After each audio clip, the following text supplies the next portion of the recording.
Lendo a Bíblia com William Camelo. Dia 30 de junho, 2 Reis 17, 1 a 18, 12.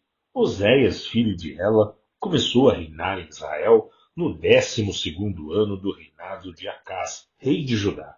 Reinou em Samaria por 9 anos. Fez o que era mal aos olhos do Senhor, mas não tanto quanto os reis que governaram Israel antes dele. Salmaneser, rei da Síria, atacou o rei Oséias e o obrigou a lhe pagar tributos. Oséias, porém, conspirou contra o rei da Síria, deixou de pagar o tributo anual e pediu ajuda a Só, rei do Egito. Quando o rei da Síria descobriu a traição de Oséias, mandou colocá-lo na prisão. O rei da Síria ocupou todo o território de Israel e durante 3 anos cercou a cidade de Samaria. Por fim, no 9º ano do reinado de Oséias, o rei assírio conquistou Samaria e exilou os israelitas na Síria. Criou assentamentos para eles e Ala, ao longo das margens do rio Abor, em Goza e nas cidades de Média. Isso aconteceu porque os israelitas adoraram outros deuses, pecaram contra o Senhor, seu Deus, que o havia tirado da terra do Egito e os livrado do poder do faraó, o rei do Egito. Seguiram as práticas das nações que o Senhor tinha expulsado de diante deles, bem como as práticas introduzidas pelos reis de Israel. Os israelitas também fizeram em segredo muitas coisas que não era correta diante do Senhor seu Deus. Construíram santuários idólatras em todas as cidades, desde o menor posto de vigilância até o maior da cidade murada. Ergueram colunas sagradas e postes de Acera no alto de todo o monte e debaixo de toda a árvore verdejante. Queimaram incenso no topo dos montes, como faziam as nações que o Senhor havia expulsado de diante deles. Os israelitas praticaram muitos atos perversos que provocaram a ira do Senhor. Adoraram ídolos apesar das advertências claras do Senhor contra isso. Repetidamente o Senhor enviou profetas e videntes para advertirem Israel e Judá com estas mensagens: afastem-se de seus maus caminhos, obedeçam a meus mandamentos e decretos, a toda a lei que ordenei a seus antepassados e que lhes entreguei por meio de meus servos e profetas. Mas os israelitas se recusaram a ouvir. Foram tão teimosos quanto seus antepassados que não quiseram crer no Senhor seu Deus, rejeitaram seus decretos e a aliança que ele havia feito com seus antepassados e desprezaram todas as suas advertências.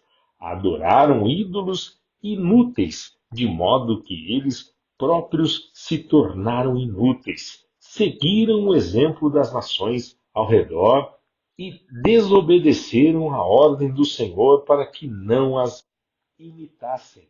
Rejeitaram todos os mandamentos do Senhor, seu Deus, e fizeram 2 bezerros de metal. Ergueram um poste de Acera e adoraram Baal e todos os astros do céu. Chegaram a sacrificar os próprios filhos e filhas no fogo, consultaram adivinhos, praticaram feitiçaria, venderam-se para fazer o que é mal aos olhos do Senhor e provocaram sua ira. O Senhor se indignou muito com Israel e o expulsou de sua presença. Com isso, restou somente a tribo de Judá. Mesmo o povo de Judá, porém, não obedeceu aos mandamentos do Senhor, seu Deus, pois seguiu as práticas perversas introduzidas por Israel. O Senhor rejeitou todos os descendentes de Israel, como castigo, entregou-os a seus inimigos até que expulsou Israel de sua presença. Pois quando o Senhor arrancou Israel do reino de Davi, os israelitas escolheram Jeroboão, filho de Nebate, como rei. Mas Jeroboão afastou Israel do Senhor e os levou a cometer grandes pecados. E os israelitas continuaram a seguir todos os caminhos maus de Jeroboão. Não se afastaram desses pecados até que por fim o Senhor os expulsou de sua presença, como todos os seus profetas haviam advertido. Assim, Israel foi deportado à sua terra para a Síria, onde permanece até hoje. O rei da Síria trouxe povos da Babilônia, de Cuta, de Ava, de Amate e de Sepharvaim, e os estabeleceu nas cidades de Samaria, em lugar dos israelitas. Eles tomaram posse de Samaria e habitaram em suas cidades. Assim que chegaram, esses estrangeiros não adoravam o Senhor, de modo que o Senhor mandou leões que mataram alguns deles. Por isso, enviaram uma mensagem ao rei da Síria. O povo que o Senhor deportou para as cidades de Samaria não conhece os costumes do Deus da terra. Ele mandou leões para destruí-los, porque não conhecem suas exigências.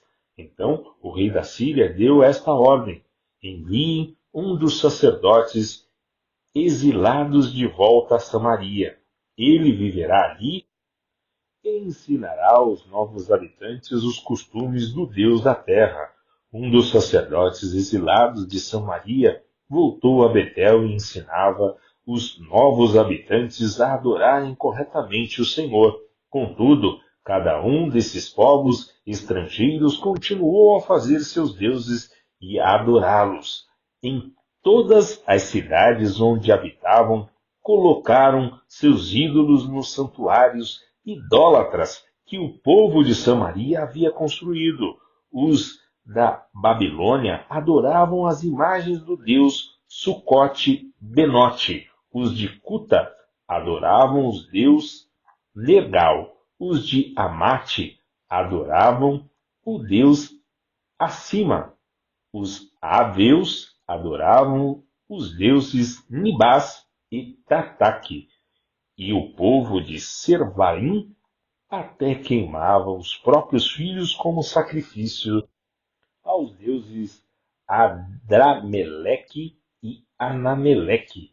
Esses novos habitantes adoravam o Senhor, mas também nomeavam qualquer pessoa como sacerdote para oferecer sacrifícios nos lugares de culto.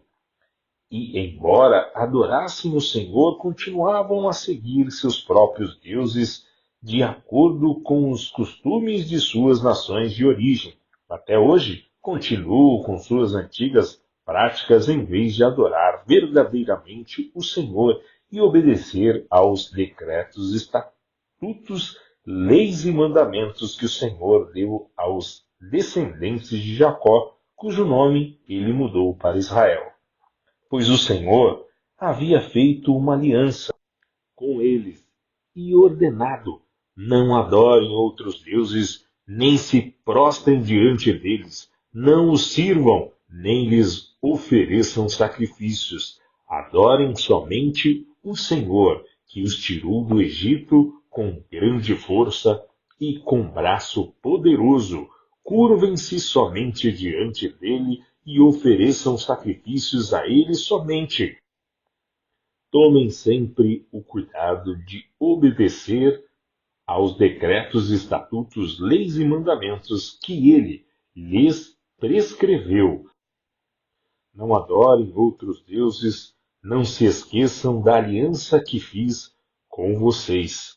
E não adorem outros deuses, adorem somente o Senhor seu Deus. Ele os livrará de todos os seus inimigos. Mas o povo se recusou a ouvir e continuou com suas antigas práticas.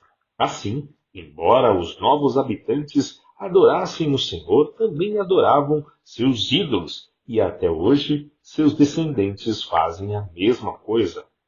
Ezequias, filho de Acás, começou a reinar em Judá no terceiro ano do reinado de Oséias, filho de Ela, rei de Israel. Tinha 25 anos quando começou a reinar e reinou em Jerusalém por 29 anos. Sua mãe se chamava Abi e era filha de Zacarias.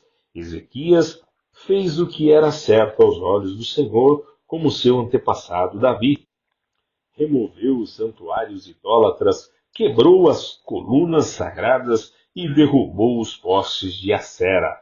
Despedaçou a serpente de bronze que Moisés havia feito, pois os israelitas queimavam incenso para ela. A serpente de bronze se chamava Neusta. Ezequias confiava no Senhor, o Deus de Israel. Não houve ninguém como ele entre todos os reis de Judá.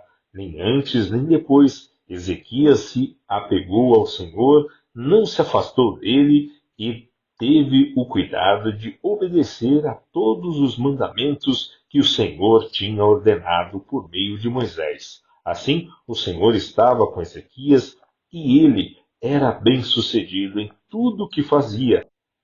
Rebelou-se contra o rei da Síria e não lhe pagou tributo. Derrotou os filisteus até Gaza e seu território, desde o menor posto de vigília até a maior cidade fortificada. No quarto ano do reinado de Ezequias, o sétimo ano do reinado de Oséias, filho de Ela, rei de Israel, Salmaneser, rei da Síria, atacou a cidade de Samaria e a cercou 3 anos depois, no sexto ano do reinado de Ezequias. E no nono ano do reinado de Oséias, rei de Israel, Samaria foi conquistada. O rei assírio deportou os israelitas para a Síria e os colocou em assentamentos em Ala, ao longo das margens do rio Abor, em Goza e nas cidades da Média. Isso aconteceu porque eles não ouviram nem obedeceram ao Senhor seu Deus. Em vez disso, violaram sua aliança, todas as leis às quais Moisés, servo do Senhor, havia ordenado que obedecessem. Atos 20, 1-38.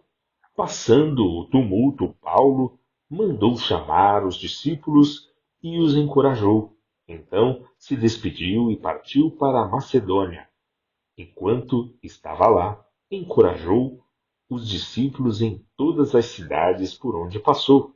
Em seguida, desceu à Grécia, onde ficou por 3 meses. Quando se preparava para navegar de volta à Síria, descobriu que alguns judeus conspiravam contra sua vida e decidiu voltar pela Macedônia. Alguns homens viajavam com ele, Sopatro, filho de Pirro, de Bereia, Aristarco e Segundo de Tessalônica, Gaio de Derbe, Timóteo e Tíquico e Trofimo da província da Ásia. Eles foram adiante e esperaram por nós em Troade. Terminada a festa dos pães sem fermento, embarcamos num navio em Filipos e 5 dias depois nos reencontramos em Troade, onde ficamos uma semana. No primeiro dia da semana, nos reunimos com os irmãos de lá para o partir do pão. Paulo começou a falar ao povo e como pretendia embarcar no dia seguinte. Continuou até a meia-noite. A sala no andar superior onde estávamos reunidos era iluminada por muitas lamparinas. O discurso de Paulo se estendeu por horas e um jovem chamado Eutico, que estava sentado no parapeito da janela, ficou muito sonolento. Por fim, adormeceu profundamente, caiu de uma altura de 3 andares e morreu. Paulo desceu inclinou-se sobre o jovem e o abraçou. Não se desesperem, disse ele. O rapaz está vivo. Então todos suspiraram novamente. Partiram o pão e comeram juntos. Paulo continuou a lhes falar até o amanhecer e depois partiu. Enquanto isso, o jovem foi levado para casa vivo e todos sentiram grande alívio. Paulo foi por terra até Assos, onde havia definido que devíamos esperar por ele. Enquanto nós fomos de navio, encontrou-se conosco em Assos e navegamos juntos até Mitilene. No dia seguinte, passamos em frente à ilha de Quios. No outro dia, atravessamos para a ilha de Samos e um dia depois chegamos a Mileto. Paulo havia decidido não abortar em Éfeso, pois não queria passar mais tempo na província da Ásia. Tinha pressa de chegar a Jerusalém, se possível, para a festa de Pentecostes. Por isso, em Mileto, mandou chamar os presbíteros da igreja de Éfeso. Quando chegaram, ele lhes disse: Vocês sabem que desde o dia em que pisei na província da Ásia até agora, fiz o trabalho do Senhor humildemente e com muitas lágrimas. Suportei as provações decorrentes das intrigas dos judeus e jamais deixei de dizer a vocês o que precisavam ouvir. Seja publicamente, seja em seus lares, anunciei uma única mensagem, tanto para judeus como para gregos. É necessário que se arrependam, se voltem para Deus e tenham fé em nosso Senhor Jesus. Agora, impelido pelo Espírito, vou a Jerusalém. Não sei o que me espera ali, senão que o Espírito Santo me diz: em todas as cidades que tenho pela frente, prisão e sofrimento. Mas minha vida não vale coisa alguma para mim, a menos que eu a use para completar minha carreira e a missão que me foi dada e confiada pelo Senhor Jesus, dar testemunho das boas novas da graça de Deus. Agora sei que nenhum de vocês, a quem anunciei o reino, me verá outra vez. Por isso, declaro hoje que se alguém se perder, não será por minha culpa, pois não deixei de anunciar tudo que Deus quer que vocês saibam. Portanto, cuidem de si mesmos e do rebanho sobre o qual o Espírito Santo os colocou como bispos, a fim de pastorearem sua igreja, comprada com seu próprio sangue. Sei que depois da minha partida surgirão em seu meio falsos mestres, lobos ferozes, que não pouparão o rebanho. Até mesmo entre vocês se levantarão homens que distorcerão a verdade a fim de conquistar seguidores. Portanto, vigiem. Lembre-se dos 3 anos que estive com vocês, de como dia e noite nunca deixei de aconselhar com lágrimas cada um de vocês. E agora eu os entrego a Deus e a mensagem de sua graça, que pode edificá-los e dar-lhe uma herança junto com todos que ele separou para si. Jamais cobicei a prata, o ouro ou as roupas de alguém. Vocês sabem que estas minhas mãos trabalharam para prover as minhas necessidades e as dos que estavam comigo. Fui exemplo constante de como podemos, com trabalho árduo, ajudar os necessitados, lembrando as palavras do Senhor Jesus: a bênção maior em dar que em receber. Quando Paulo terminou de falar, ajoelhou-se e orou com eles. Todos choraram muito enquanto se despediam dele com abraços e beijos. O que mais os entristeceu foi ele ter dito que nunca mais o veriam. Então eles o acompanharam até o navio. Salmo 148, 1 a 14. Louvado seja o Senhor, louve o Senhor desde os céus, louvem-no desde as alturas, louvem-no todos os seus anjos, louvem-no todos os exércitos celestiais, louvem-no sol e lua, louvem-no todas as estrelas brilhantes, louvem-no altos céus, louvem-no vapores acima das nuvens. Todas as coisas criadas louvem o nome do Senhor, pois ele ordenou e elas vieram a existir. Ele as pôs em seu lugar para todo sempre. Seu decreto jamais será revogado. Louvem o Senhor desde a terra, vocês, criaturas das profundezas do oceano, fogo e granizo, neve e nuvens, ventos tempestuosos que lhe obedecem, montanhas e colinas, árvores frutíferas e cedros, animais selvagens e domésticos, seres que rastejam e os que voam, reis da terra e todos os povos, governantes e juízes da terra, rapazes e moças, idosos e crianças, louvem todos o nome do Senhor, pois exaltado é seu nome. Sua glória está acima da terra e dos céus. Ele deu forças a seu povo e honra a seus fiéis. O povo de Israel, que lhe é chegado, louvado seja o Senhor. Provérbios 18, 6 e 7. As palavras do tolo o envolvem em brigas. Ele pede para receber uma surra. A boca do tolo é sua ruína. Ele cai na armadilha dos próprios lábios.